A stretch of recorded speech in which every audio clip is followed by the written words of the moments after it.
In the dim light of dawn on September 12, 1847, Margaret O'Brien pressed her face against the cold window of her cottage in County Cork, Ireland.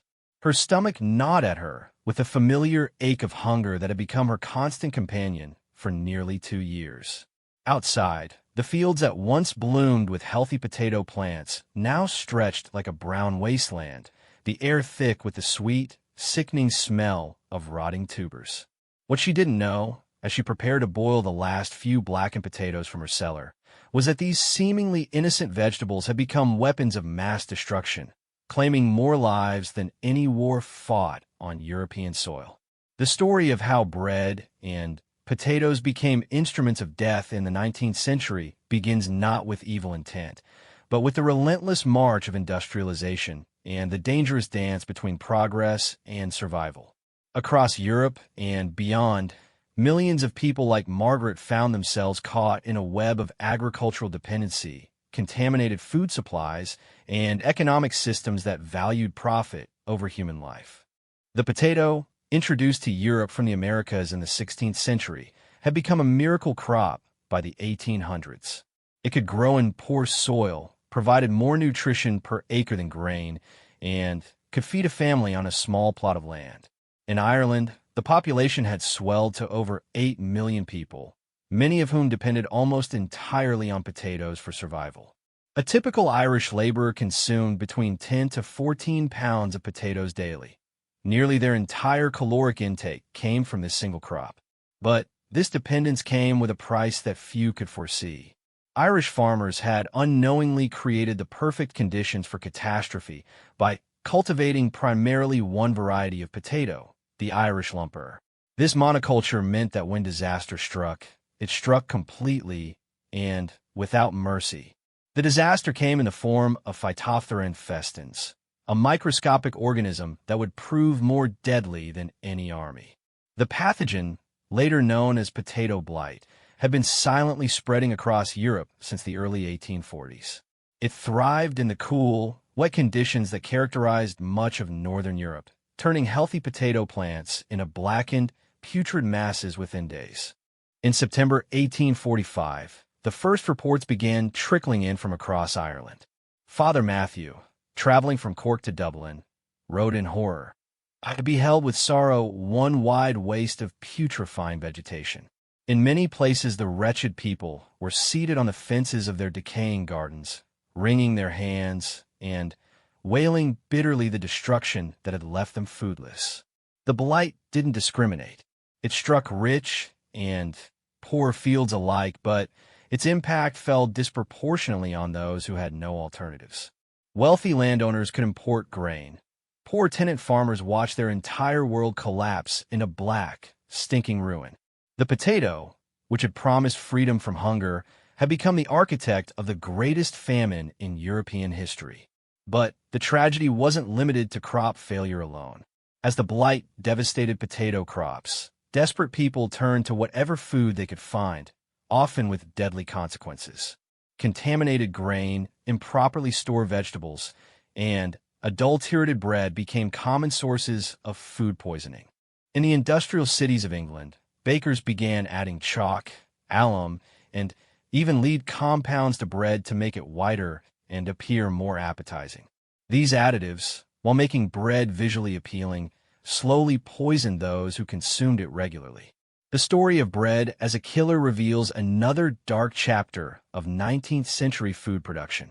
In Manchester, factory workers gathered their meager wages to purchase bread that contained not just wheat flour, but also bean flour, pea flour, potato starch, and various chemical additives. The Bread Act of 1822 had attempted to regulate bread quality, but enforcement was sporadic and punishment minimal. Bakers continued their dangerous practices, driven by competition and the demands of feeding rapidly growing urban populations on minimal budgets. Mary Jenkins, a mill worker in Bradford, experienced this firsthand when she purchased a loaf of bread that appeared unusually white and fluffy. Within hours of eating it, she began experiencing severe stomach cramps and vomiting. The bread contained alum, a chemical compound used in dyeing and leather processing, which bakers added to make inferior flour appear premium. Alum prevented proper digestion and, over time, could cause severe gastrointestinal problems and malnutrition. The problem extended beyond individual cases of poisoning. Entire communities found themselves slowly weakening from consuming contaminated bread over months and years.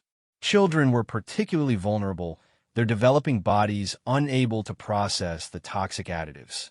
In working-class neighborhoods across England, pale, undernourished children became a common sight, their stunted growth a testament to the toxic bread that formed the staple of their diet. Meanwhile, back in Ireland, the potato famine had entered its most devastating phase. By 1846, three-quarters of the potato crop had failed. People began eating grass, nettles, and anything else they could find. Some resorted to consuming the few remaining potatoes despite visible signs of blight, desperate for any source of calories. These diseased potatoes often caused severe digestive problems, further weakening already malnourished bodies. The Irish government's response to the crisis revealed the deadly intersection of politics and food policy. Sir Charles Trevelyan, who oversaw relief efforts, believed that the famine was a divine punishment for Irish moral failings and that excessive aid would create dependency. While people died in their homes and, on roadsides, ships loaded with grain continued to leave Irish ports for England, following the economic logic of free trade that prioritized profit over human life. In remote villages throughout County Mayo, entire families simply disappeared. John Mitchell, an Irish nationalist, later wrote that he could trace his path through certain areas by following the smell of death. Bodies lay unburied because the living lacked the strength to dig graves. The potato, which had sustained life for generations, had become associated with death itself. But Ireland wasn't the only place where potatoes turned deadly. Across Europe, similar patterns emerged wherever populations had become overly dependent on potato cultivation. In the Scottish Highlands, the potato blight devastated communities that had already been weakened by economic displacement and poor living conditions. Unlike Ireland, Scotland received more effective government intervention, but thousands still suffered from malnutrition and related diseases. In Germany, particularly in Silesia, potato blight combined with typhus epidemics to create conditions nearly as catastrophic as those in Ireland. The poor, already living on subsistence diets of potatoes and rye bread, found themselves with no alternatives when crops failed. German physician Rudolf Virchow, investigating the Silesian crisis, noted that starvation had made the population so weak that diseases that would normally be manageable became fatal.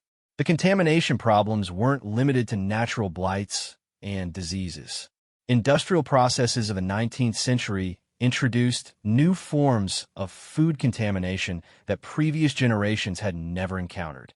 Steam-powered mills, while increasing production efficiency, also created opportunities for contamination on an unprecedented scale.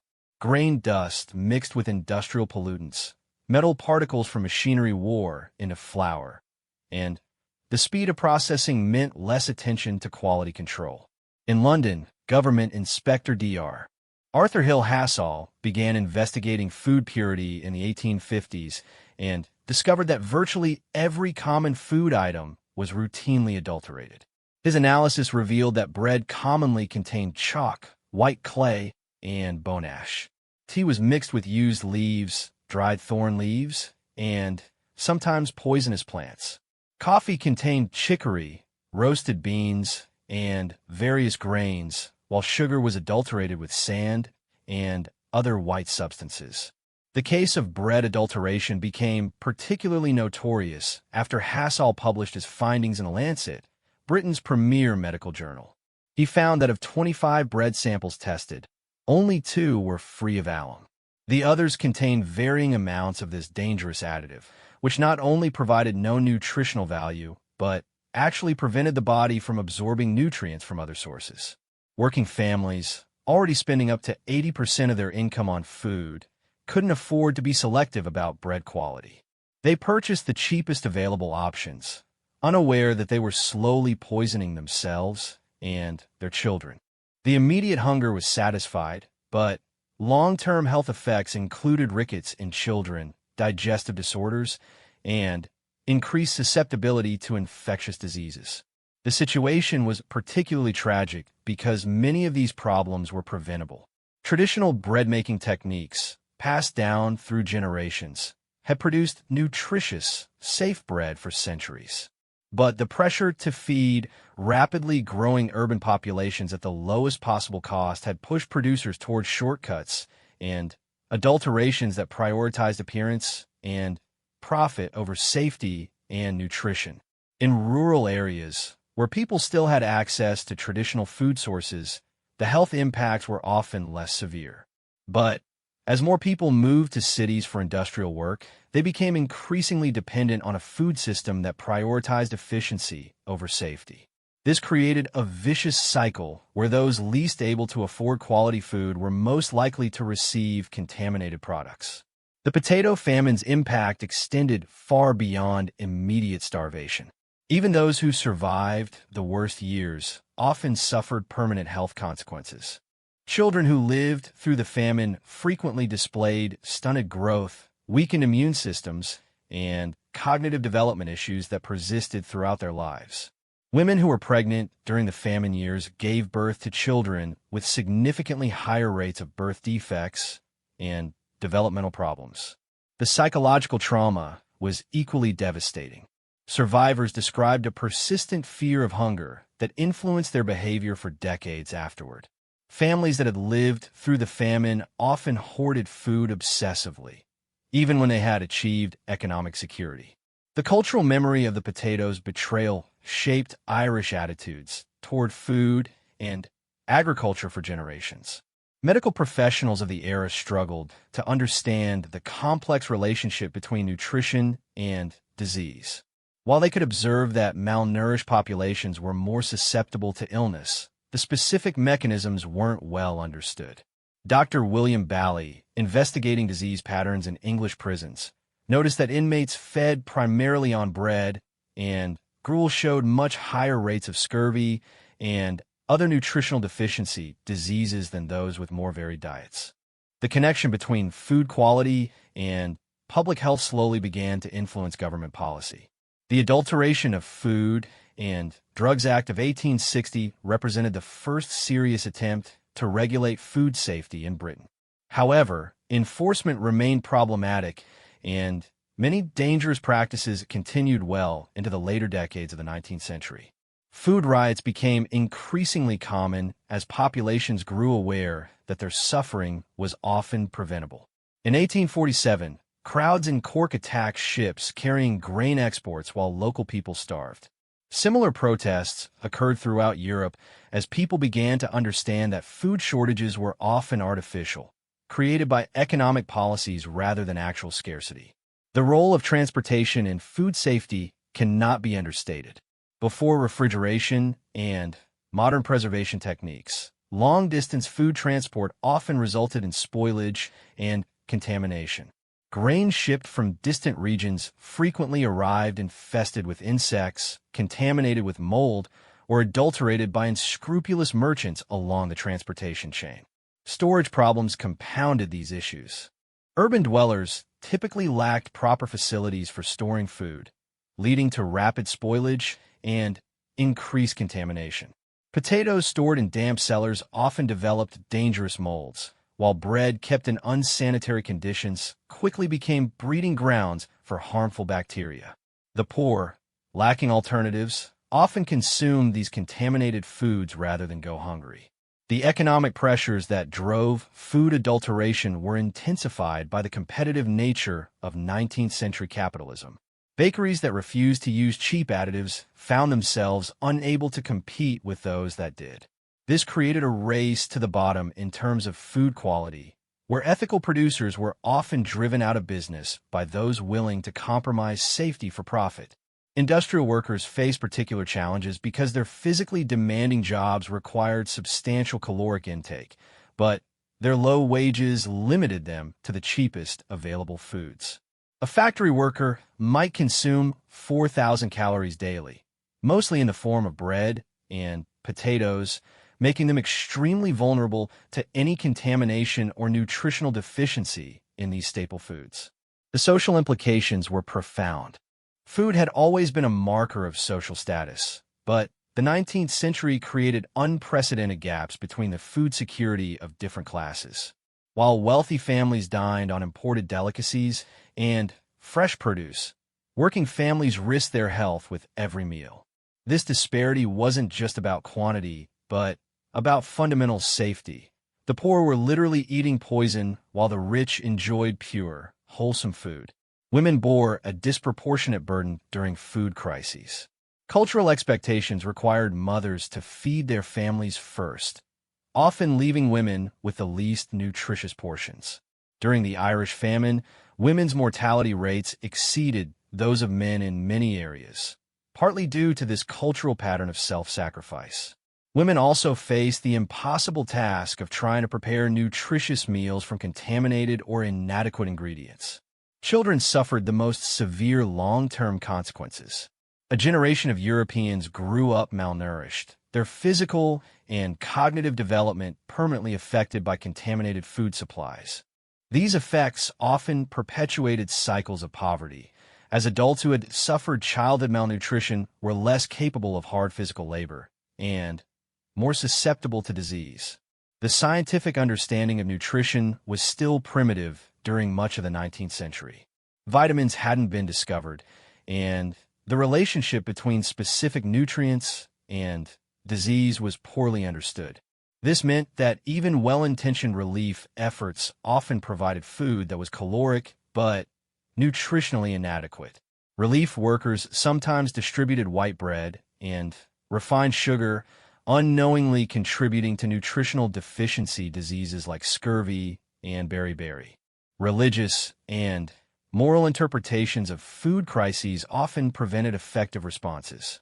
Many authorities viewed famine and food-related illness as divine punishment for moral failings, leading them to provide minimal assistance while emphasizing spiritual rather than practical solutions. This moralizing approach cost countless lives and prolonged suffering unnecessarily.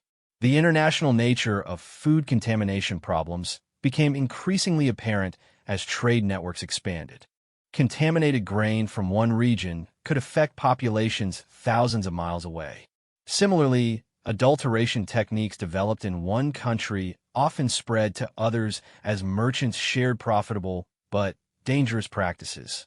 Medical professionals gradually began documenting the connections between food contamination and disease patterns.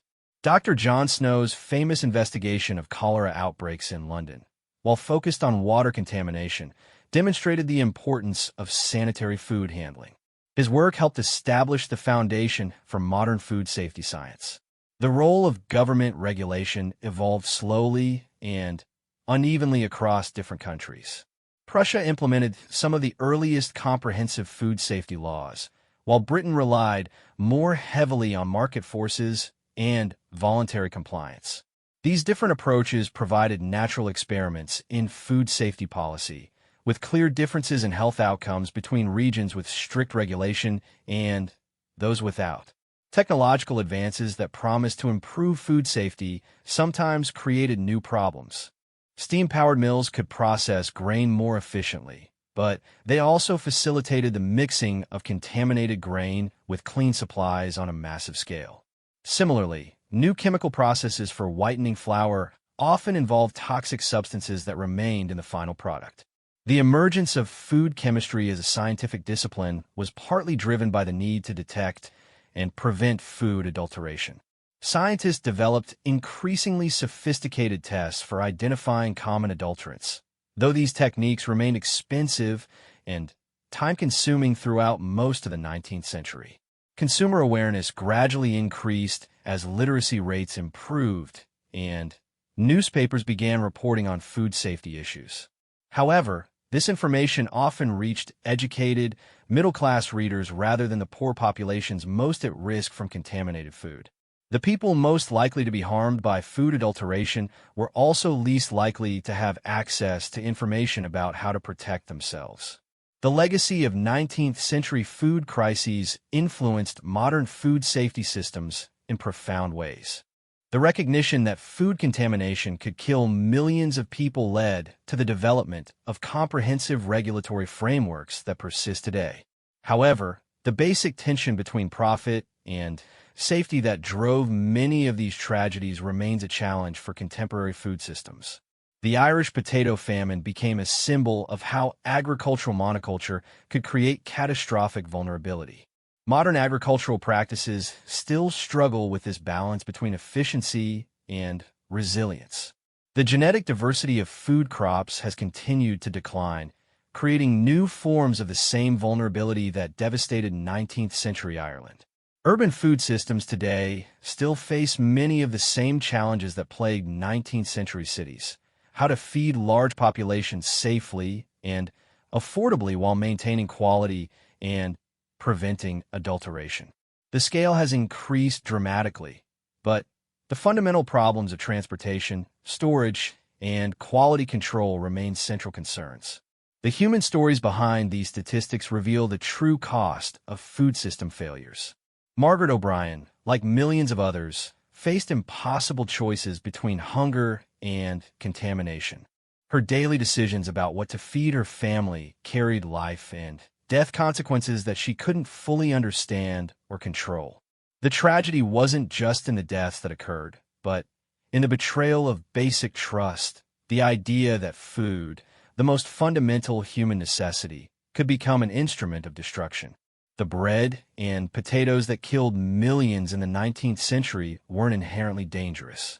They became deadly through human choices. The choice to prioritize short-term profits over long-term sustainability, the choice to ignore warning signs of contamination, the choice to value efficiency over safety, and the choice to treat food as a commodity rather than a basic human right. These choices transformed life-giving substances into instruments of mass death, creating one of the most preventable tragedies in human history. Understanding this history remains crucial today as global food systems face new challenges from climate change, population growth, and economic inequality. The lessons of the 19th century remind us that food safety isn't just a technical problem, but a moral imperative that requires constant vigilance and the courage to prioritize human welfare over economic convenience. The bread and potatoes that fed and killed millions serve as eternal reminders of how quickly necessity can become catastrophe when we fail to protect the most basic elements of human survival. The tragedy of 19th century food contamination extended beyond immediate deaths to create lasting changes in how societies understood their relationship with food. In the aftermath of the Irish famine, immigration became not just an option, but a survival strategy for millions. Ships bound for America carried families who had lost everything to the potato blight, their departure marking the end of communities that had existed for centuries. These immigrants carried with them not just the hope of better lives, but the psychological scars of betrayal by the very earth that had once sustained them. Patrick Murphy stood on the deck of a coffin ship in 1849, watching the Irish coast disappear into the Atlantic mist. In his pocket, he carried seed from the last healthy potatoes his family had harvested in 1844 before the blight came. He would plant them in American soil, but he would never again trust his family's survival to a single crop. The lesson had been written in the graves of his neighbors and the empty cottages that dotted the Irish countryside like broken teeth. The demographic impact of food-related deaths rippled through European society for generations. Entire age cohorts were decimated, creating imbalances that affected everything from marriage patterns to economic development. In Ireland, the population fell from over 8 million in 1841 to 6 million in 1851, and it would continue declining for decades. The survivors often carried lifelong health problems that reduced their productivity and shortened their lives. The medical profession struggled to respond to the scale of food-related illness. Dr. Daniel Donovan, working in the Skibbereen district of Cork during the famine years, described scenes that challenged his understanding of human physiology. Patients arrived at his dispensary with symptoms that seemed to defy medical knowledge. Starvation, combined with consumption of contaminated food, created complex medical conditions that existing treatments couldn't address. The phenomenon of famine fever became a particular source of medical confusion. Doctors observed that people who had consumed diseased potatoes often developed severe typhus or typhoid fever, but the connection between contaminated food and disease transmission wasn't well understood.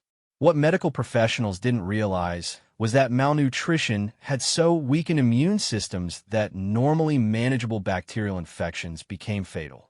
The contaminated potatoes weren't just failing to provide nutrition. They were actively introducing pathogens into already vulnerable bodies.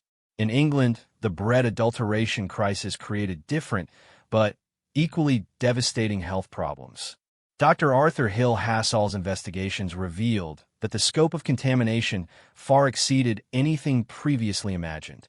His laboratory analysis showed that common bread contained not just alum and chalk, but also more exotic and dangerous substances. Some bakers used burnt bones from animal carcasses to whiten flour, while others added copper sulfate to improve the color of their products. The case of the white bread murders in Birmingham illustrated the deadly potential of food adulteration. Between 1858 and 1859, at least 20 children died from what appeared to be arsenic poisoning, traced to lozenges sold by a local confectioner. The investigation revealed that the confectioner had purchased what he believed to be white chalk from a local druggist, but the substance was actually white arsenic. The druggist had mistakenly supplied the wrong white powder, demonstrating how easily deadly substances could enter the food supply chain. This incident sparked public outrage and led to demands for better regulation of food additives. However, the response revealed the complex economic interests that perpetuated dangerous food practices. Bakers' organizations argued that eliminating additives would make bread too expensive for working-class families. Mill owners claimed that natural variations in wheat quality made some additives necessary for consistent products. These arguments created a false choice between affordable food and safe food, when the real issue was the distribution of costs and risks within the food system. The international nature of food contamination became increasingly apparent as global trade expanded. Grain shipped from Russia to Western Europe often carried ergot, a fungus that caused a condition known as holy fire or ergotism. Victims experienced hallucinations, convulsions, and gangrene-like symptoms that often proved fatal. Entire villages consuming ergot-contaminated grain could be affected simultaneously, creating scenes that contemporaries often interpreted as demonic possession or divine punishment. The ergot problem was particularly severe in Germany and France, where rye bread formed a dietary staple. The fungus thrived in wet, growing seasons, exactly the conditions that also promoted potato blight. This meant that some regions faced simultaneous contamination of both major food sources, creating compound disasters that overwhelmed local resources and medical capabilities. Scientific understanding of food-related toxins advanced slowly through these tragic experiments on unwilling populations. Dr. Rudolf Virchow, investigating disease outbreaks in Silesia, began documenting correlations between specific food consumption patterns and illness symptoms. His work helped establish the foundation for modern toxicology, though his findings often came too late to help the populations he studied. The role of food storage in creating health hazards became increasingly important as urbanization separated consumers from food production. In crowded urban tenements, families often lacked proper storage facilities for bulk food purchases. Grain stored in damp cellars developed dangerous molds, while potatoes kept in inadequate conditions began fermenting or rotting. The poor, unable to afford frequent fresh purchases, often consumed these deteriorating foods rather than waste money or face hunger. Elizabeth Hartley, a widow living in Manchester's worst slums, exemplified this impossible situation. She earned 3 shillings per week doing piecework, of which nearly 2 shillings went for rent. This left barely enough money for food, forcing her to purchase the cheapest grain and potatoes available. She stored these supplies in her single room, where dampness from the building's poor construction caused rapid spoilage. Faced with the choice between eating moldy grain and going hungry, she chose the food, slowly poisoning herself and her two young children. The social dynamics of food distribution created additional layers of danger. Street vendors, who provided much of the food consumed by urban workers, operated with minimal oversight and maximum incentive to cut corners. Pie sellers mixed questionable meat with cheap fillers, while vegetable vendors try to make spoiled produce appear fresh through various cosmetic treatments. These practices weren't necessarily malicious, but they reflected the desperate economics of survival in rapidly growing industrial cities. The phenomenon of Sunday poisoning became common in working-class neighborhoods, where families saved money throughout the week to purchase better food for Sunday dinner. Unfortunately, this pattern meant that meat and other perishables were often several days old by the time they were consumed. Without refrigeration, these foods frequently harbored dangerous bacteria that caused severe food poisoning episodes that contemporary observers euphemistically called Monday morning sickness. Children were particularly vulnerable to food contamination because their smaller body weights meant that toxic substances had proportionally greater effects. Additionally, children often received the cheapest and most adulterated foods as families prioritized better quality items for adult breadwinners.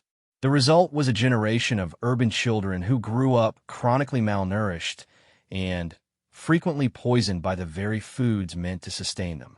The psychological impact of food insecurity extended beyond immediate health effects to reshape cultural attitudes toward eating, waste, and social responsibility.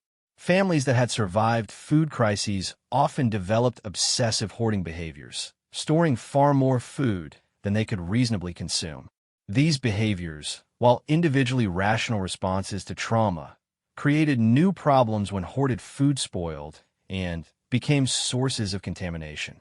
Religious and charitable organizations attempting to provide food relief often inadvertently perpetuated contamination problems. Well-meaning donors sometimes contributed expired or questionable foods that they wouldn't serve their own families.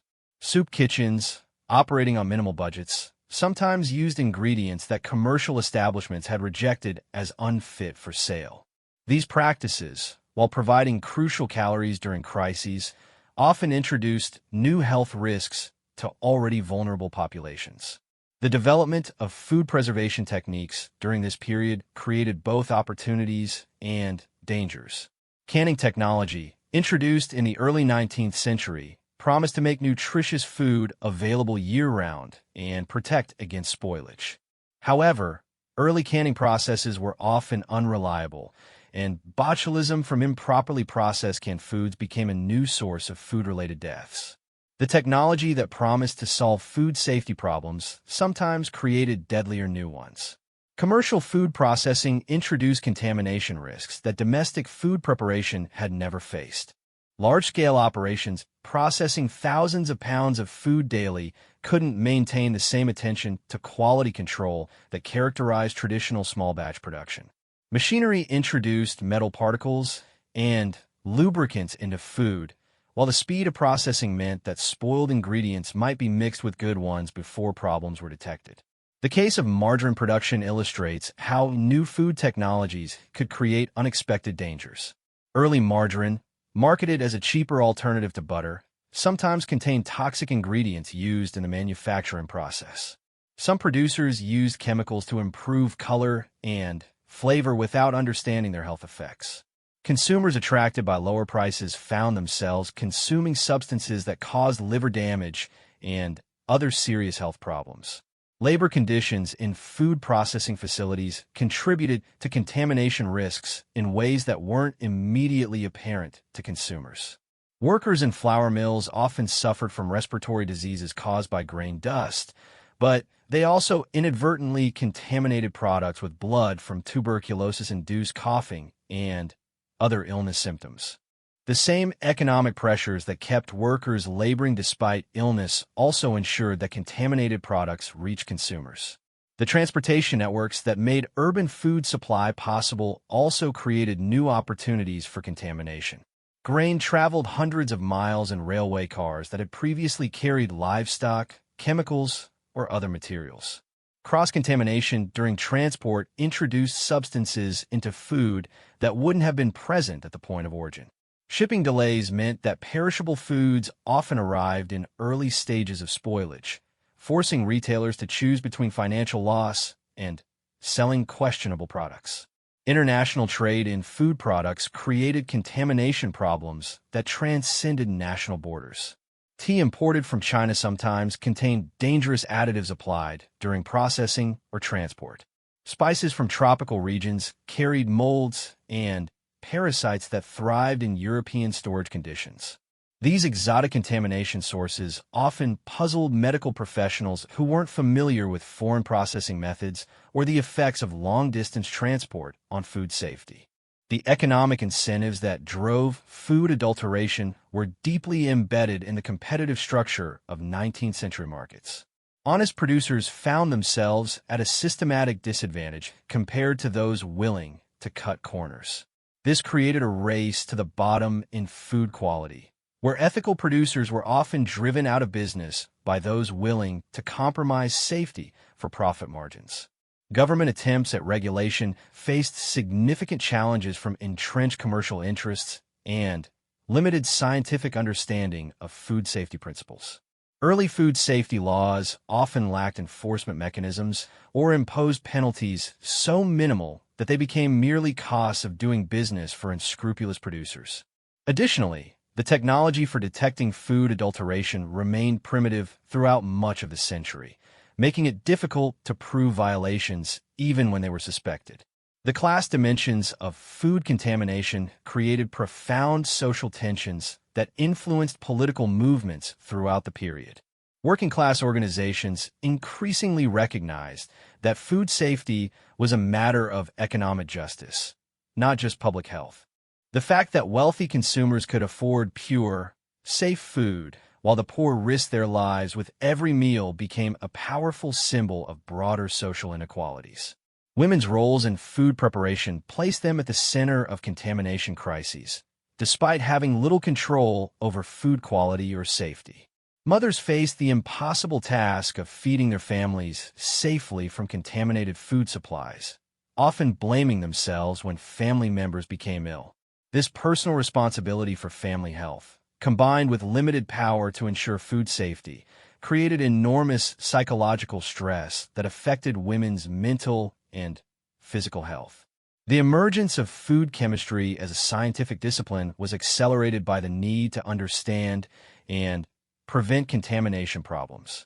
Scientists developed increasingly sophisticated methods for analyzing food composition and detecting adulterants, though these techniques remained expensive and time-consuming throughout most of the century.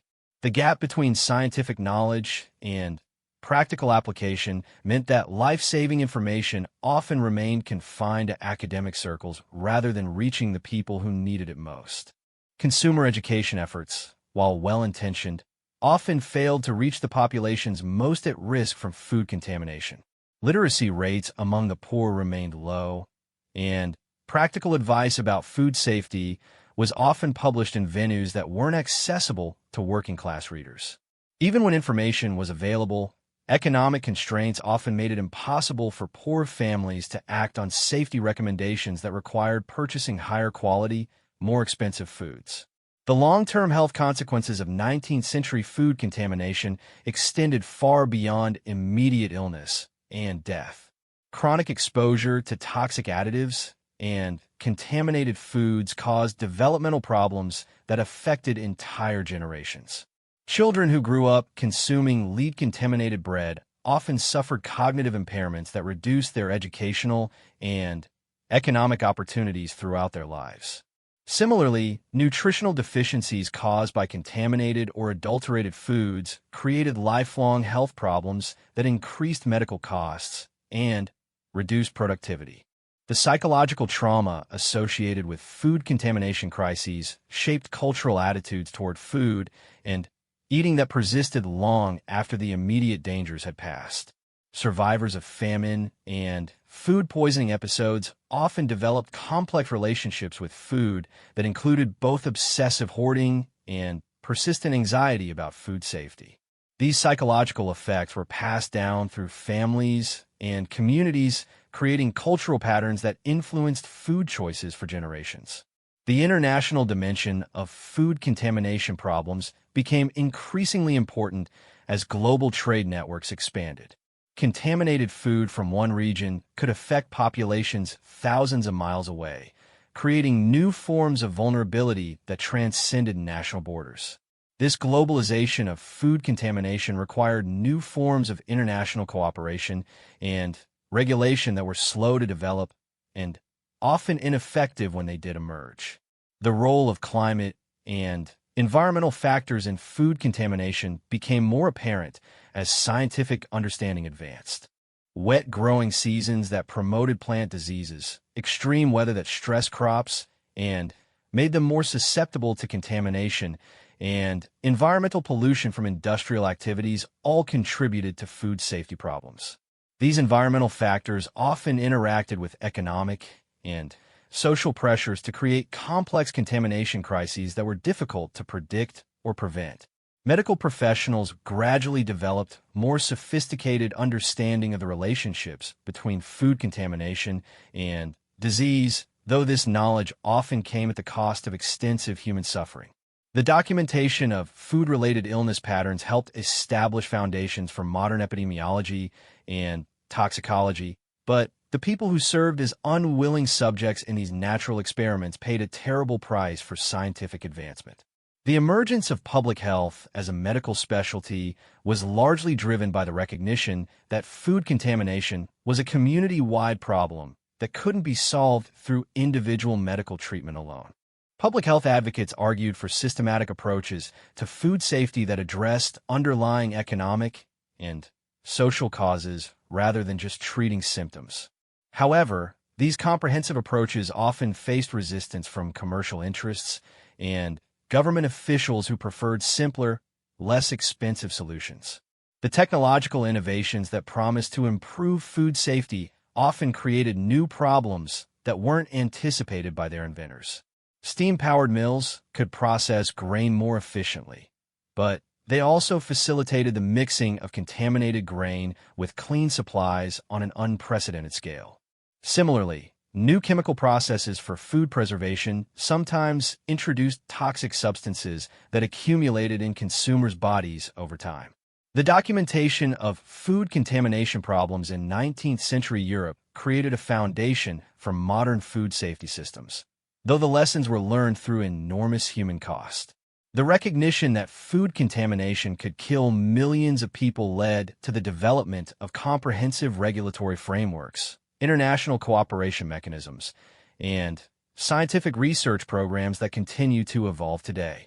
The story of bread and potatoes as instruments of death in the 19th century ultimately reveals the complex interplay between technology, economics, politics, and human welfare that continues to shape food systems today. While modern food safety measures have eliminated many of the specific dangers that killed millions in the 19th century, the underlying tensions between profit and safety, efficiency and quality, global trade, and local control remain central challenges for contemporary food systems.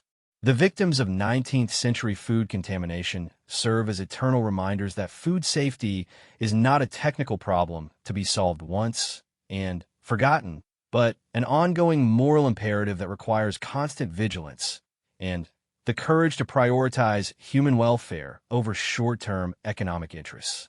The transformation of agricultural practices during the Industrial Revolution created new vulnerabilities that few could have anticipated. Traditional farming methods had evolved over millennia to balance productivity with sustainability, but the pressure to feed rapidly growing urban populations led to shortcuts that would prove catastrophic. The shift from diverse crop rotations to single-crop farming maximized short-term yields, while creating perfect conditions for devastating crop failures. Thomas Harrison, a tenant farmer in Yorkshire, exemplified this transformation. His grandfather had grown barley, oats, turnips, and potatoes in careful rotation, maintaining soil health and reducing the risk of total crop failure. But by 1840, Thomas found himself forced to specialize in potato cultivation to meet the demands of nearby industrial towns. The higher profits from potatoes allowed him to pay increased rents, but they also made him completely vulnerable when the blight arrived. Within 2 seasons, he had lost everything and was forced to abandon land his family had worked for 3 generations. The concentration of food production in fewer hands created systemic risks that affected entire regions simultaneously. Large estates growing single crops could produce food more efficiently than small, diversified farms, but when disease or contamination struck, the impact was magnified across vast areas. This consolidation of agricultural production meant that local food security became dependent on the decisions of distant landlords and agricultural speculators who often prioritize financial returns over community welfare. The development of industrial milling transformed grain processing in ways that dramatically increased contamination risks. Traditional windmills and water mills had processed grain in small batches, allowing millers to inspect quality at every stage. Steam-powered mills could process thousands of bushels daily, but this speed came at the cost of quality control. Contaminated grain could be mixed with clean supplies before problems were detected, and mechanical processing introduced new sources of contamination from metalware and industrial lubricants.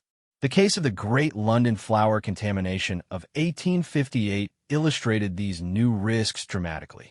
A single steam mill processing grain for much of East London unknowingly incorporated a shipment of wheat contaminated with ergot fungus. Within days, thousands of families were consuming bread that caused hallucinations, convulsions, and death. The scale of the contamination was unprecedented in human history, affecting more people in a few days than traditional mills might have reached in years. Railroad transportation revolutionized food distribution, but created new opportunities for contamination that hadn't existed in earlier, more localized food systems.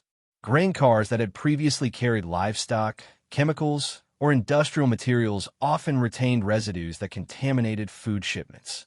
The speed of rail transport meant that contaminated food could reach distant markets before problems were detected, spreading localized contamination problems across entire regions.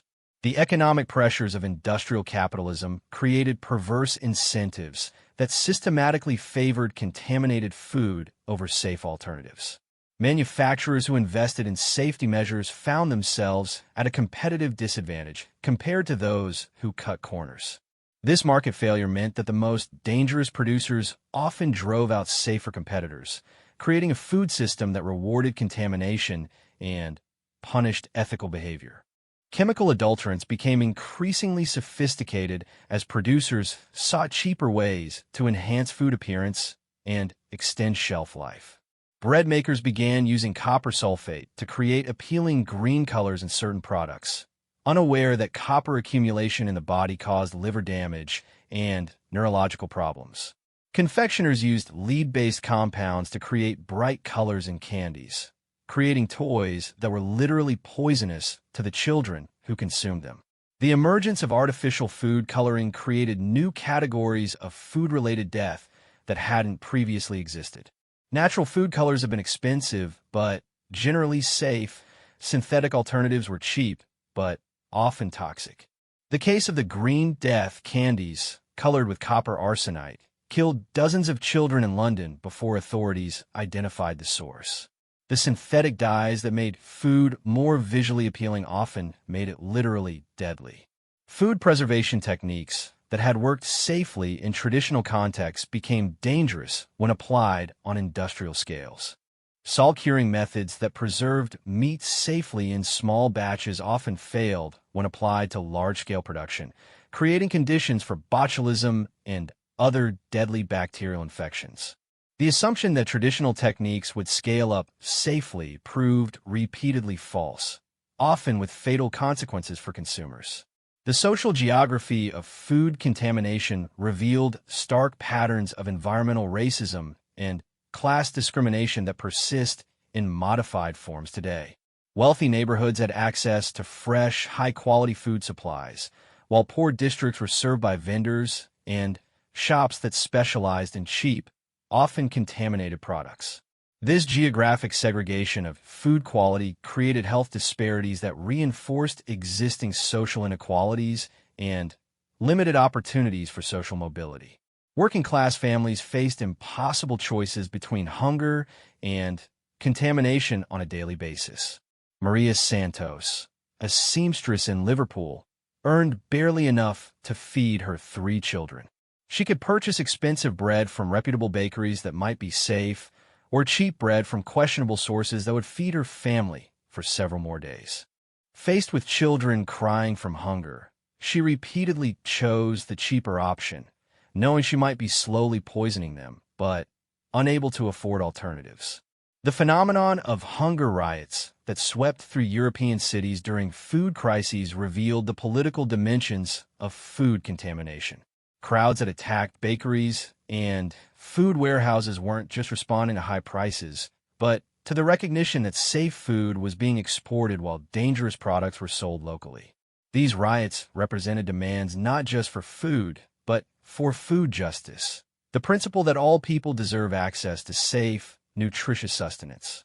Scientific understanding of nutrition remained primitive throughout much of the 19th century, leading to well-intentioned policies that often worsened contamination problems. Reformers who advocated for white bread as more refined and civilized didn't understand that the whitening process often involved toxic chemicals. Similarly, efforts to provide relief food during crises sometimes distributed products that were nutritionally inadequate or actively harmful. The development of food chemistry as a scientific discipline was driven largely by the need to detect and prevent contamination, but this knowledge remained confined to academic and government circles for decades. Practical applications of food safety science often lagged years or decades behind theoretical understanding, meaning that life-saving knowledge existed but wasn't accessible to the people who needed it most. International competition in food markets created race-to-the-bottom dynamics that favored contaminated products. Countries with stricter food safety standards found their products undercut by imports from regions with lax regulations. This global competition in contamination meant that even regions with good local food safety practices could be undermined by international trade policies that prioritized cheap food over safe food. The role of women in food preparation placed them at the center of contamination crises, while giving them minimal power to address underlying problems.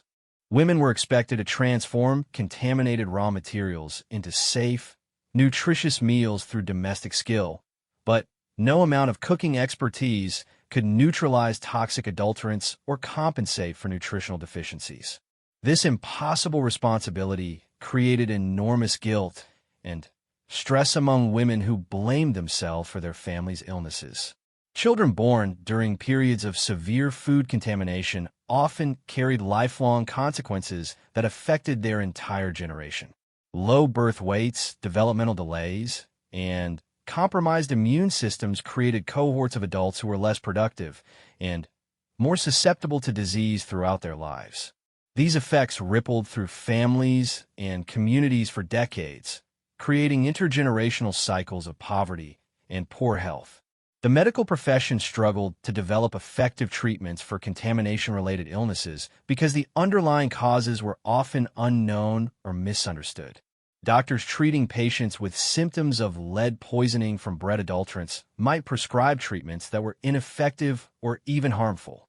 The gap between symptom recognition and cause identification meant that many people died from treatable conditions simply because medical professionals didn't understand what was killing them. Religious and cultural interpretations of food-related illness often prevented effective public health responses. Communities that viewed epidemic disease as divine punishment were less likely to implement practical prevention measures. Similarly, cultural taboos around discussing bodily functions meant that many contamination-related symptoms weren't reported or documented, making it difficult for medical professionals to identify patterns and causes. The emergence of consumer advocacy movements was largely driven by food safety concerns, as ordinary people began organizing to demand better protection from contaminated products. Early consumer groups faced enormous challenges from powerful commercial interests and limited legal standing, but they began building the foundations for modern consumer protection movements that continue to fight for food safety today. Technological innovations in food testing and analysis advanced slowly throughout the 19th century, but these improvements often came too late to prevent major contamination crises. The development of microscopy allowed scientists to identify bacterial contamination, but this technology wasn't widely available or affordable until well after millions had died from foodborne diseases that could have been prevented with proper testing.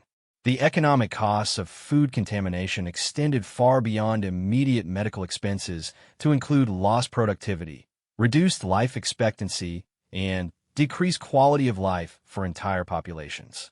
Regions that experienced severe food contamination crises often suffered long-term economic disadvantages as their populations struggled with health problems that reduced their capacity for productive work. Government regulatory responses to food contamination varied dramatically between countries and regions, creating natural experiments in different approaches to food safety policy. Countries with strong, centralized governments often implemented more effective food safety measures than those with fragmented authority structures. But even the best regulated regions struggled to keep pace with rapidly evolving contamination threats. The international nature of food contamination problems required new forms of cooperation between countries, but these collaborative efforts developed slowly and were often undermined by commercial competition and political tensions. Early attempts at international food safety standards faced resistance from countries that viewed such measures as barriers to trade rather than legitimate public health protections. Labor movements increasingly recognized food safety as a worker rights issue, as contaminated workplace food supplies affected worker health and productivity. Union organizers began demanding safe food in workplace cafeterias and company stores, recognizing that contaminated food was another form of workplace exploitation that reduced workers' quality of life and bargaining power. The development of brand names and commercial food marketing was partly driven by the need to distinguish safe products from contaminated ones in increasingly complex food markets.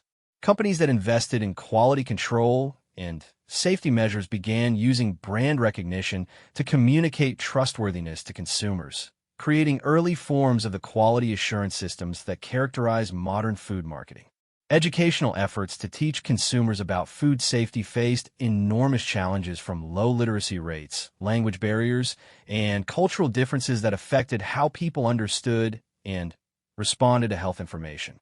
Even when accurate food safety information was available, social and economic barriers often prevented people from acting on this knowledge to protect themselves and their families. The role of urban planning in food safety became increasingly apparent as cities struggled to manage the logistics of feeding large populations safely. Poor sanitation, inadequate storage facilities, and contaminated water supplies all contributed to food contamination problems that required coordinated municipal responses rather than individual solutions. Environmental pollution from industrial activities began affecting food safety in ways that wouldn't be fully understood until much later. Factories releasing toxic chemicals into air and water supplies contaminated agricultural areas and food processing facilities, creating new forms of food contamination that affected populations far from industrial centers. The psychology of risk perception meant that people often underestimated familiar dangers while overestimating novel ones. Families that had consumed contaminated bread for years without apparent immediate effects often continued these practices even when safer alternatives became available, while panicking about new food safety threats that might be less dangerous than familiar risks. Social welfare systems that emerged during this period often inadvertently perpetuated food contamination problems by distributing poor-quality food to vulnerable populations. Workhouses, orphanages, and other institutions serving the poor often received donations of food that was unfit for general consumption, creating concentrations of contaminated food in places where the most vulnerable people lived. The development of professional food inspection services marked an important advance in food safety, but these early inspection systems were often understaffed, underfunded, and susceptible to corruption. Inspectors who discovered violations often faced pressure from powerful commercial interests to minimize problems or ignore violations entirely. Cultural and ethnic minorities often faced disproportionate exposure to food contamination because they were excluded from mainstream food distribution networks and forced to rely on marginal suppliers who specialized in cheap, often dangerous products. These patterns of food discrimination created health disparities that reinforced broader patterns of social exclusion and economic marginalization. The emergence of food science as an academic discipline was accelerated by contamination crises, but the practical application of scientific knowledge to food safety remained limited by commercial interests and regulatory gaps. Universities began training food scientists and public health professionals, but translating academic knowledge into practical food safety improvements required political and economic changes that came slowly. Military food supply systems provided some of the earliest examples of systematic food safety management, as armies recognized that contaminated food could be more dangerous than enemy action. Military food safety innovations eventually influenced civilian food systems, though this transfer of knowledge often took decades to occur. The globalization of food contamination problems meant that local solutions were often inadequate to address regional or international threats. Contaminated food from one region could affect populations thousands of miles away, requiring new forms of international cooperation and coordination that were slow to develop and often ineffective when they did emerge. The psychological trauma associated with food contamination crises created lasting changes in cultural attitudes toward food and eating that persisted long after immediate dangers had passed. Communities that had experienced severe food poisoning or famine developed complex rituals and taboos around food preparation and consumption that reflected their collective memory of past traumas. The documentation of food contamination problems created an important historical record that helped later generations understand and prevent similar crises. Medical professionals, government officials, and journalists who recorded contamination outbreaks and their consequences provided crucial evidence for developing better food safety systems, though this knowledge often came at the cost of enormous human suffering. The legacy of 19th century food contamination extends into contemporary food systems in both direct and indirect ways. Modern food safety regulations, international cooperation mechanisms, consumer protection laws, and public health systems all trace their origins to lessons learned through the tragic experiences of 19th century populations who paid with their lives for humanity's education in food safety science and policy.